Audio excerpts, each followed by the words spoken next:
I have been personally encouraged by the writings of A.W. Tozer, especially his writings when he focuses on God. I'd like to share just a few thoughts that came from a book he wrote. I'd highly recommend it, The Knowledge of the Holy by A.W. Tozer. Just a few thoughts. I think they have a lot of meaning to us. One of the thoughts was, he said, history shows that no people can rise above its religion. No religion has ever been greater than its view of God. No religion can rise above its view of God. So we think of all the religions in the world. There's only one true religion, and it's biblical Christianity, God revealing himself through the scriptures. All other religions are false. And if we look at what God teaches about himself, that gives us a sense of why the biblical approach to God is so important, because it gives us a true view of who he is. And we can rise higher than ourselves because we're dealing with a transcendent God who is bigger, better, greater, and far above us. It causes us to look up, if you will. And no religion has ever been greater than its view of God. In other words, how we view God is going to affect how we carry out our life in the religious realm and in the practical, everyday life of trying to be the moral creatures that God has designed us to be. So a high view of God is really necessary. If we think of secular views about reality, I'm thinking of evolution, for instance, that teaches us there is no God. Evolution kind of gives us a funny view of reality. It says we start as nothing, and generally the evolutionist says, well, you just die and that's it. So we go back to nothing. So if we take that understanding of starting as a zero, nothing, and ending up as a zero, nothing, it's really hard to bring about any kind of significant purposes for life. It probably explains why it's so easy for people to kill others.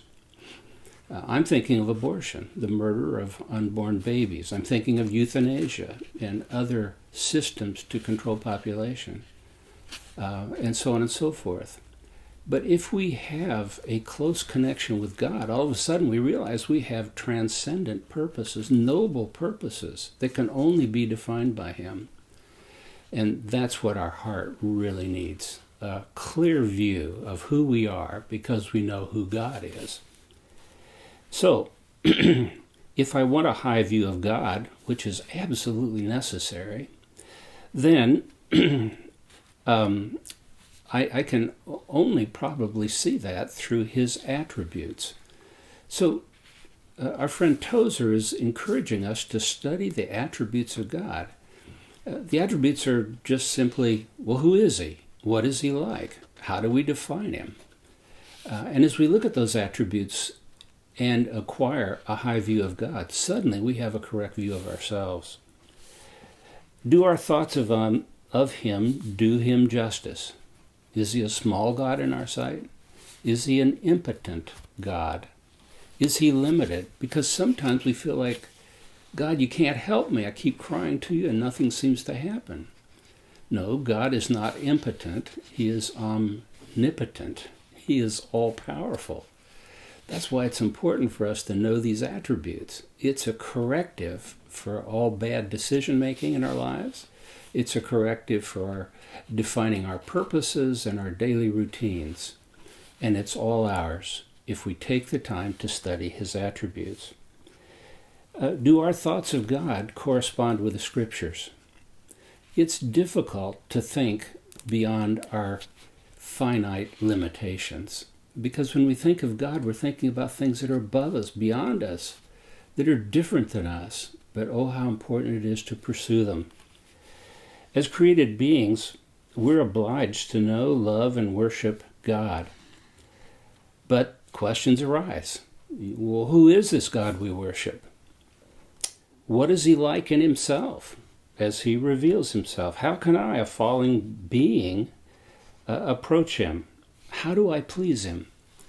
All these questions have answers that are derived through a study of his attributes. The mightiest thoughts man can entertain is God. This is what Tozer said. Let me read it again. The mightiest thought man can entertain is God. We can look pretty high when it comes to achievements in medical science or in technology. Marvelous things have been done. And it's really kind of thrilling to think about them, but can we rise higher than that? Of course we can, but we can only do it with our eye upon the one who is the creator, sustainer of the whole universe. Well, just who is he? Again, it's a matter of reflecting on his attributes. So let's get focused on him. So let me ask, it's so easy not to think about God because of all the distractions around us. But when we do think about him, are we convinced and confident that he is who he says he is? Do we trust him? Are we willing to surrender our decision-making to him? Are we in pursuit of his will? Do we value it? The problem we all have is, by nature, we have a very low view of God. That's because the natural tendency of our old nature is to make itself God. And if I'm God, then that reduces the concept of God to something very low. It's time to get our eyes on the true and living God, who only reveals himself to us through faith in the Word of God. So, let's all make a kind of a New Year's resolution to get to know the attributes of God, so clearly revealed in Scriptures. God bless you in your pursuit.